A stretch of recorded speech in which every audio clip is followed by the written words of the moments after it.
Himas rehas ang isang mangingisda matapos makumpiskahan ng baril at mga bala sa ikinasang search warrant operation sa Glan, Sarangani.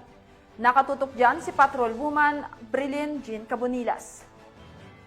Isang mangingisda matapos makumpiskahan ng ilegal na baril at mga bala sa isinagawang search warrant operation ng mga operatiba sa Purok Islam, Barangay Cablalan, Glan, Sarangani Province nito lamang ika-24 ng Hunyo 2025. Kinilala ni Police Lieutenant Colonel Jovinson Bugnot Bayuna, hepe ng Glan Municipal Police Station, ang suspect na si alias Rusty, 46 anyos, isang mangingisda at residente ng nasabing lugar. Bandang alas 5 ng umaga, isinagawa ng mga tauhan ng Glan Municipal Police Station kasama ang Sarangani Provincial Mobile Force Company ang search warrant operation.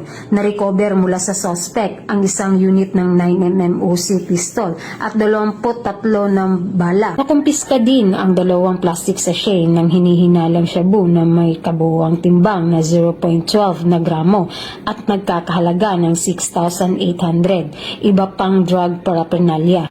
Kasalukuyang nasa kustudiya na ng Glan Municipal Police Station ang suspect at nahaharap sa kasong paglabag sa 10591 at RA 9165. Patuloy ang pagpapaigting ng kampanya kontra iligal na droga at loose firearms. Mula dito sa Regional Office 12, ako po ang inyong PNN correspondent, Patrolwoman Brilliant Jean Cabonilas, alagad ng batas, taga-taguyod ng Balitang Pulis.